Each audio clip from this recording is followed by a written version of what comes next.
अनंत उपकार किया है। और देखिए यहाँ एक अच्छे गुरु की विशेषता बताई गई है, ऐसे गुरु के बारे में नहीं बताई गई है कि सामने तो ज्ञान की बातें करता है और जैसे ही बच्चों से बच के सोचता है चलो अब तो सिगरेट लगा लो, बीड़ी पीने बैठ जाओ। एक अच्छी गुरु की यहाँ पे इन्होंने विशेषता की बताया है कि गुरु कैसा होना चाहिए, सही संस्कार वाला होना चाहिए, जो कह रहा है वही करना भी चाहिए। ये नहीं कह कुछ रहे हैं और व्यवहार में हम कुछ और कर रहे हैं। यानी कि जो किताबें क्या करती हैं, साहित्य क्या करता है, समाज को परिमार्जित करता है, समाज को एक सही दिशा देता है। ठीक है, माना पढ़ लिख कर भी हम वहीं के वहीं रहें, आदम जाति में ही जीते रहें, आदम समाज में ही जीते रहें, है नहीं, तो हमारे समाज का क्या होगा, विकास नहीं होगा। विकास कैसे होगा, जो अच्छी चीज़ें हैं, जो बहुत सारी चीज़ें देखा होगा हर आदमी के लिए जो संदर्भ मिलता है, क्योंकि दुनिया का श्रेष्ठतम ज्ञान कहाँ है, किताबों में नहीं है। हमारे पूर्वजों ने जो कुछ अर्जित किया, पाश्चात्य विद्वानों ने जो कुछ अर्जित किया, वैज्ञानिकों ने जो कुछ अर्जित किया, सब सिद्धांतों के रूप में, किताबों के रूप में, ग्रंथों के रूप में हमारे सामने उपस्थित है। अपनी बुद्धि का विकास करना है तो हमें रीडिंग करनी चाहिए, पढ़ना चाहिए ज़्यादा से ज़्यादा। और जो आर्ट साइड के विद्यार्थी हैं उनको तो विशेष रूप से ध्यान देना चाहिए कि ज़्यादा से ज़्यादा किताबें पढ़ें। आर्ट का मतलब ये थोड़ी नहीं है कि जो है चलो अभी तो सिलेबस है, सिलेबस पढ़ो पास हो जाओ, उसके बाद पढ़ने की आदत डालो। यदि हम पढ़ने की आदत डाल लेंगे तो निश्चित रूप से हमारा जो ज्ञान का स्तर है, जो दिमाग का स्तर है, वो बढ़ेगा। तो वो कबीरदास क्या कहते हैं, लोचन अनंत उघाड़िया अनंत दिखावड़हार। गुरु ने जब हम पर कृपा की तो क्या हो गया, हमारे नेत्र जो अज्ञान में डूबे हुए थे, या जो हमारे दिमाग में जो अज्ञान भरा हुआ था, वो क्या हो गया, वो नष्ट हो गया। गुरु ने ही उस अनंत सत्ता का हमें दर्शन कराया। गुरु ने हमें अनंत सत्ता का दर्शन, दीपक दिया तेल भरी बाती दई अगठट, पूरा किया विषा उड़ा बहुरी नावों हटट। वो कहते हैं दीपक दिया तेल भर, ये शरीर क्या है, एक दीपक के समान है। ठीक है, और इसमें जो आत्मा रूपी क्या पड़ी हुई है, बत्ती पड़ी हुई है, बाती बोल देते हैं जिसे, बाती दई अगठट। आत्मा रूपी जो बत्ती है, जो बाती है, वो क्षय नहीं होती, वो देखा होगा आत्मा कभी नहीं मरती है। ईश्वर अंश जीव अविनाशी, जड़ चेतन अमल सहज सुख राशि। ईश्वर का जो अंश, जो जीव है, जीव मतलब आत्मा है, आत्मा के अस्तित्व को तो बौद्ध धर्म वाले भी मानते हैं, अवतारवाद को मानते हैं वो, कि वो मरे तो उनके बाद जो है दूसरे का जन्म हो गया। तो हिंदू मैथोलॉजी का जो सिद्धांत अवतारवाद है वो बौद्ध धर्म में भी समान ही है। तो वो क्या कहते हैं, दीपक दिया तेल भर बाती दई अगटत, पूरा किया विषाणुणा बहुरी नावों हटट। पूरा किया विषाणुणा, कबीरदास अपनी जीवात्मा को संबोधित करते हुए कहते हैं, जीवात्मा मानी जीव के अंदर रहती है, और परमात्मा मतलब खुदा, ईश्वर, गॉड, वो क्या है, सर्वशक्तिमान है। और जो इस शरीर में जो आत्मा है वो क्या है, वो उसका अंश है। अंश मतलब उसका एक हिस्सा है। ईश्वर साकार रूप में कहीं दिखाई देता है, कहीं नहीं दिखाई देता। हिंदू लोग मूर्ति बना लेते हैं और एक आस्था केंद्रित कर लेते हैं कि इसमें राम है, इस मूर्ति में, इसमें घनश्याम है, घनश्याम मतलब कृष्ण है, इसमें भगवान भोले बाबा है, भोले शिव शंकर है। देखिए शिव के लिए देखा जाए तो भगवान शिव को भोला कहा जाता है, लेकिन जब गुस्सा आता है तो सब देवता फिर कांपते भी हैं। जब उन्हें लगता है कि सृष्टि पर खतरा है और इन देवताओं के आपसी संघर्ष की वजह से ऐसा हुआ है, तो देवता भी अपने कर्मों का फल भोगते हैं, उसे फिर कोई बदल नहीं सकता। तो वो क्या कहते हैं, पूरा किया विषाणुड़ा बहुरी नावों हटट। अपनी जीवात्मा को संबोधित करते हुए कहते हैं कि ये दीपक है शरीर, और इसमें तेल भरा हुआ है, और इसमें जो बाती पड़ी हुई है वह क्या है, ज्ञान किसकी है, आत्मा रूपी बाती पड़ी हुई है। पूरा किया बिछावड़ा। मैंने क्या कर लिया, जीवात्मा को अपनी संबोधित करते हैं। जीवात्मा कहती है कि मैंने तो इस संसार में आवागमन के बंधन को पूरा कर लिया है। आवागमन मतलब मरते हैं, फिर जन्म होता है, फिर मरते हैं, तो ये संसार ऐसे ही चलता रहता है। अब बहुरी ना आवो हट, अब इस बाजार रूपी संसार में मैं पुनः वापस नहीं आऊँगा। क्यों नहीं? मैंने वास्तविकता को समझ लिया कि हम क्या है, उस परमात्मा से, परमात्मा का अंश हमारे अंदर है। जब ये शरीर नष्ट हो जाता है तो जो जीवात्मा है वो अपने निकल जाती है, परमात्मा में मिल जाती है जाके। लेकिन परमात्मा में जीवात्मा सभी की नहीं मिलती। जिनका भगवान में ज़्यादा आस्था होती है, ईश्वर के प्रति ज़्यादा प्रेम रखते हैं, ईश्वर के प्रति लगाव रखते हैं, ईश्वर से संलग्नित रहते हैं, ऐसे लोगों की आत्मा ही संसार के बंधनों से मुक्त हो पाती है, सबकी नहीं हो पाती है। मरते समय ज़्यादातर लोग ये सोचते हैं, अरे मैंने बड़ी मेहनत से ये मकान बनाया, बड़ी मेहनत से ये जो है इतना उद्योग धंधा खड़ा किया, दुकान बनाई, अब जो है मौत मुझे घेर रही है, उन्हीं में ही परिवार के लोगों में पड़ा रहता है। ये अरे मेरा बालक छूट जाएगा, अरे ये मेरी बहन छूट जाएगी, भाई बंधु सब में ही आदमी का दिमाग मरते समय पड़ा रहता है। एक होती है, बोलते हैं ना, काल भैरवी, भगवान शिव का एक योग है। मरने के बाद 1-2 सेकंड तक इंसानी दिमाग एकदम थोड़ी डैमेज होता है, धीरे धीरे होता है। 3-4 सेकंड तक लगभग सारी बातें मरने वाले के दिमाग में घूम जाती है। और फिर हिंदू लोग ऐसा मानते हैं कि जो काल भैरवी जो एक योगा क्रिया है, उसके तहत भगवान शिव क्या करते हैं, काल जो है यमराज क्या करते हैं, उसकी सारी याददाश्त साफ कर देते हैं, कुछ भी नहीं बचता दिमाग में। जो आत्मा, जो जिस आत्मा में जो डाटा होता है वो सब साफ, जो हमने इस जन्म में किया। लेकिन किया, देखा होगा कभी कभी क्या करते हैं, मोबाइल में हम डाटा मिटा देते हैं, फिर ऑप्शन आता है क्या आप अपना डाटा रिकवरी करना चाहते हैं। तो आत्मा में देखा होगा बहुत सारे ऐसे उदाहरण हुए हमारे संसार में कि उनके जन्म हुए, उन्होंने बताया कि अमुक अमुक गाँव में मैं रहता था, मुझे किसी ने खेत पर गोली मार दी, कुआं पे सो रहा था। बचपन पैदा होते ही कुछ बच्चे ऐसा बताते हैं। तो कभी कभी क्या होता है, पूर्व जन्म के संस्कार होते हैं। देखिए हमें कोई बताता है कि हमें मुंह से खाना खाना है, हम मुंह से ही खाते हैं, नाक से थोड़ी खाते हैं, है नहीं? जो प्रकृति हमें स्वाभाविक रूप से सिखाती है हाथों से हमें क्या करना है नहीं? तो ये बहुत सारे, ये हमारी आत्मा में जो संचित कर्म होते रहते हैं, ये सब इसी तरीके से संचित होते, कहते हैं डीएनए, विज्ञान की भाषा में डीएनए बोल देते हैं। तो एक पीढ़ी से दूसरी पीढ़ी, कल भी मैंने बताया था, होशियार होती है, क्योंकि हमारा डीएनए, इंसानी डीएनए विकसित होता जा रहा है। तो वो कबीरदास कहते हैं कि मैंने इस संसार के बंधनों को काट करके अब मैं इस संसार रूपी बाजार में वापस नहीं आऊँगा। मैंने इन बंधनों को काट लिया है, मैंने आवागमन के चक्र से मैं छूट गया हूँ। बूढ़े थे पर उभरे गुरु की लहरी चमकी, भेरा देखा जर्जरा उतर पड़े फरंगी। क्या कहा है इसमें? बूढ़े थे पर उभरे, हम तो इस संसार चक्र में, इस भवसागर में डूब ही चुके थे, लेकिन गुरु की लहरी चमकी, लेकिन गुरु के ज्ञान रूपी जो चमक की वजह से हम बच गए।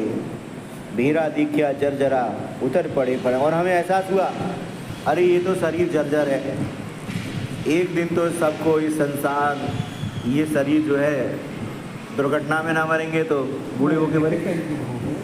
और एक समय ऐसा आता है हम चारपाई से भी नहीं उठ सकते, और फिर शरीर धीरे धीरे जर्जर होता चला जाता है और ब्लड पानी हो जाता है और हम मर जाते हैं। बारिश ना हो, अब कोई इंसान है मर जाए, मर गया बेचारा किसी फ्लैट में, ऐसे बहुत सारे उदाहरण होते हैं। 15-15 दिन कोई उसे देखने नहीं। शहरों में तो ये मुंबई जैसे, दिल्ली जैसे शहरों में अगर आपका फ्लैट कहीं आउट ऑफ जंगल में बना हुआ है और आप किसी से आपका लेना देना नहीं है, तो आप मर गए, अकेले रह रहे हो, कौन देखा है? कोई देखा नहीं है। तो यदि कोई उसका अंतिम संस्कार भी ना करे तो बॉडी कोई वैसी थोड़ी बनी रह जाएगी।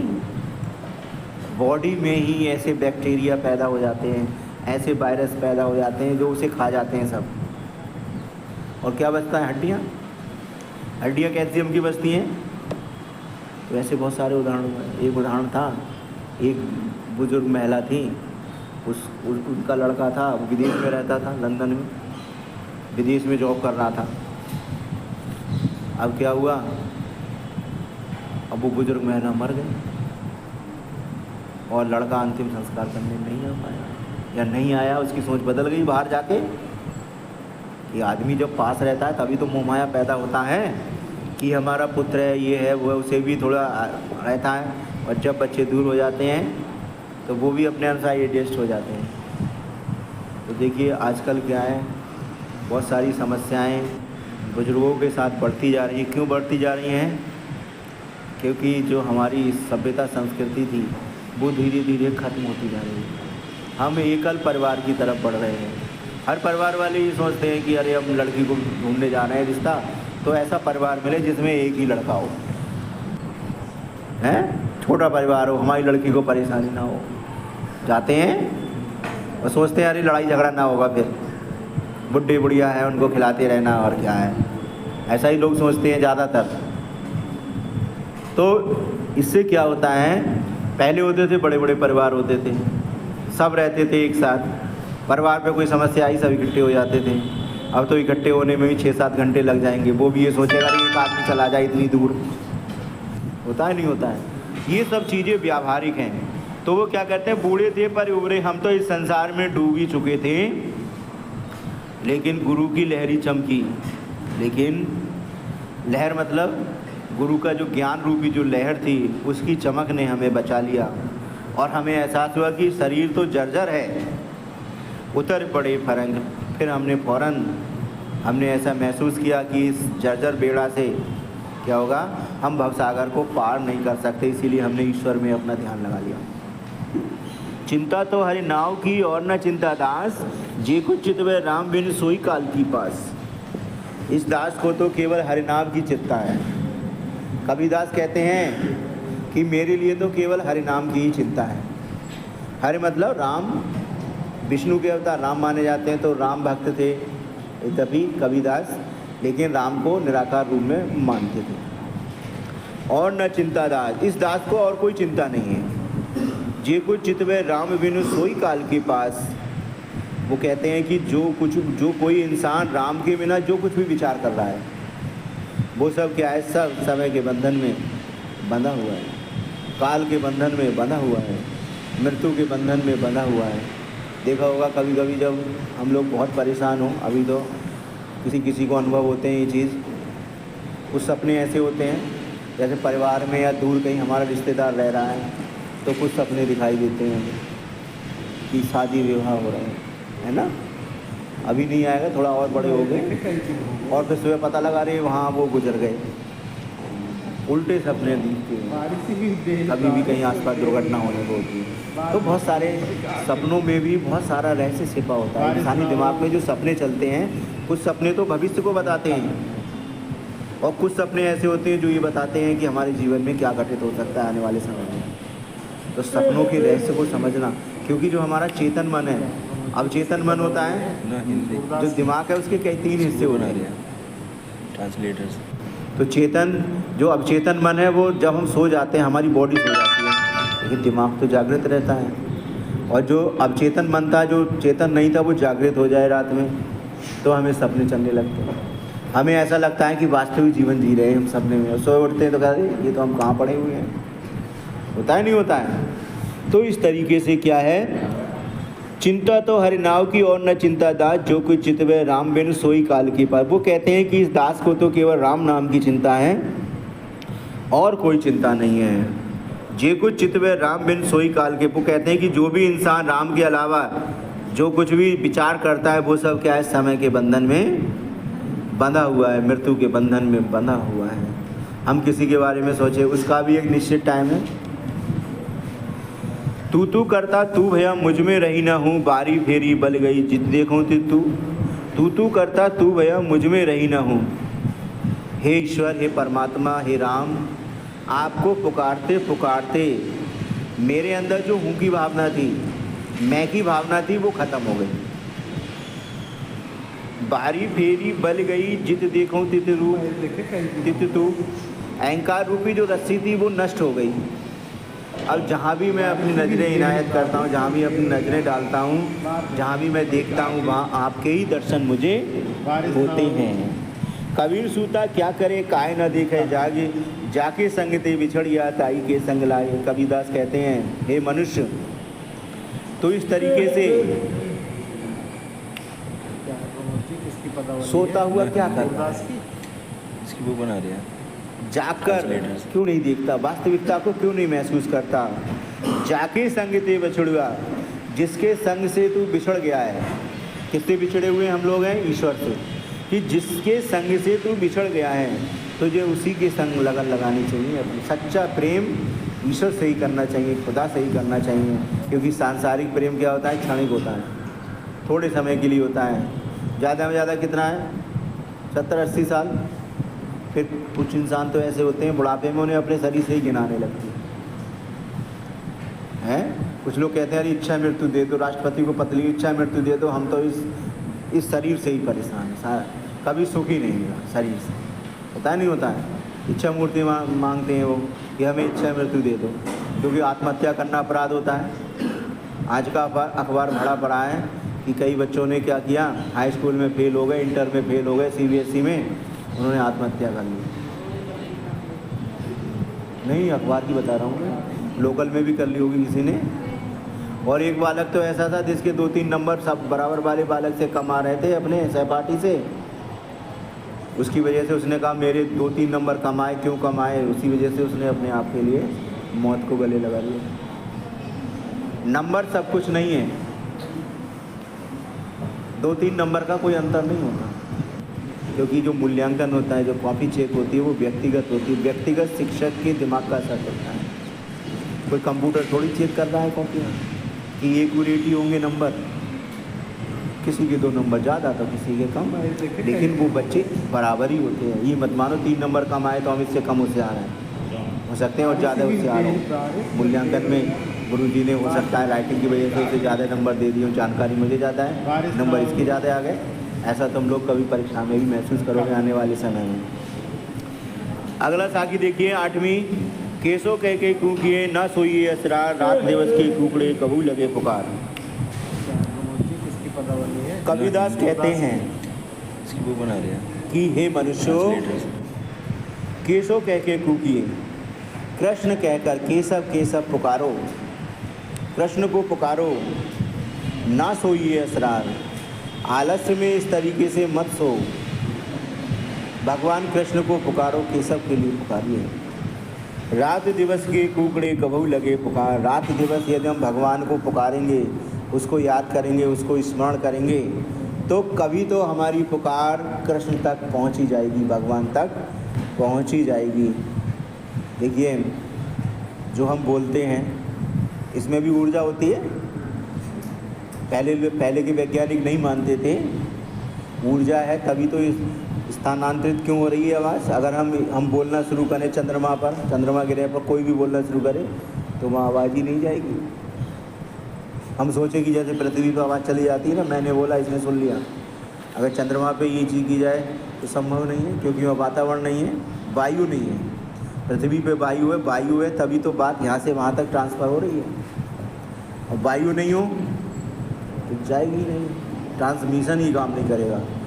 रेडियो की तरंगें जो होती सबसे ज़्यादा प्रभावी माने जाते हैं। रेडियो की तरंगें, ये जो सिग्नल आते हैं दूसरे ग्रहों से, कोई भी यान भेजा वहाँ से सिग्नल लेना है तो रेडियो तरंगें ही होती हैं। वो सब उनकी फ्रिक्वेंसी बहुत हाई होती है। देखा होगा जापान का स्टेशन हम रेडियो पे सुन लेते हैं, भले ही जापानीज ना आए समझ में, चाइनीज़ नहीं समझ में आए है, होता है।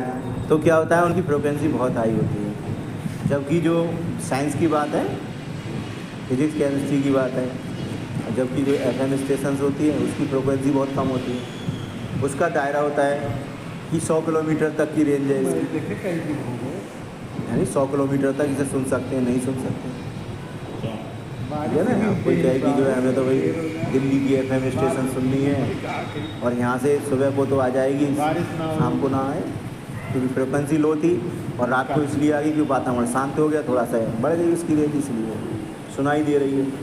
तो इस तरीके से क्या है, साइंस की भाषा में भी हर चीज़ को समझ सकते हैं। अगला देखिए, लंबा मार्ग दूर घर, ना हिंदी विकट पंथ बहुमार, कहो संतो क्यों पाइए दुर्लभ हरि दीदार। वो कहते हैं प्रियतम रूपी परमात्मा का जो घर है वो कहाँ है? बहुत दूर है। लंबा मार्ग दूर घर, उनका घर बहुत दूर है, रास्ता भी बहुत लंबा है। प्रियसी रूपी आत्मा वहाँ तक अगर जाना चाहें तो उसे बहुत परेशानियाँ उठानी पड़ती हैं, क्योंकि ईश्वर का घर बहुत दूर है, लंबा मार्ग है, और रास्ता भी कैसा है? पंथ कैसा है? विकट है, भयानक है। और उसमें भी क्या है? रास्तों में चोर बैठे हुए हैं, पता नहीं कब लूट लें। ये जो शरीर में जो इंद्रियां हैं, ये क्या है? शरीर को कमजोरी तो करती हैं। ज़्यादा मोबाइल देख लें, मोबाइल टीवी देख लें तो आंखें जल्दी नष्ट हो लेती हैं, उनकी कैपेसिटी कम हो जाती है, क्षमता कम हो जाती है देखने की। ज़्यादा पढ़ लें तो चश्मा चढ़ जाता है। ठीक है, अगर हम ज़्यादा खाना खा लें तो क्या होगा? पेट में भी बीमारियां पैदा हो जाती हैं, पेट निकल आते हैं। होता है नहीं होता है? शरीर को स्वस्थ रखना बहुत ज़रूरी है। हमारा शरीर स्वस्थ होगा तभी हम अच्छा सोच सकते हैं। बीमार होंगे तो वैसे हो जाएंगे, चिड़चिड़ेपन आ जाएगा हमारे अंदर, और हम अच्छा नहीं सोच सकते, लड़ाई झगड़ा करते रहेंगे घर में। एक तो इंसान बीमारी से परेशान है तो स्वाभाविक है उसे शांति नहीं मिलेगी। वो क्या कहते हैं कि ईश्वर का घर बहुत दूर है, रास्ता बहुत विकट है, कहो संतो क्यों पाइए। वो कहते हैं बताइए संतो, अब बताइए हरि का दीदार कितना कठिन है, फिर हरि का दर्शन कैसे हो सकता है। एक और देख लीजिए, ये तन जारो मसी करो लिखो राम को नाव, लेखन करो करम की लिख लिख राम पठाऊं। कबीरदास कहते हैं ये तन जारी जालो मसी करो, इस शरीर रूपी, इस शरीर को मैं जला दूंगी।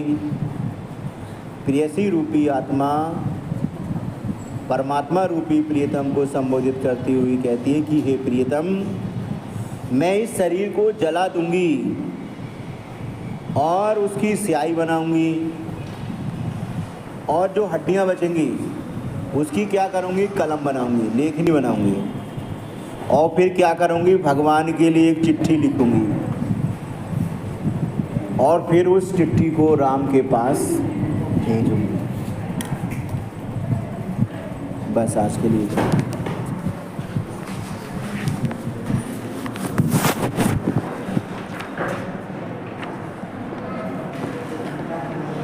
10 साखियाँ करा दी मैंने आज। ठीक है, तो ये किताब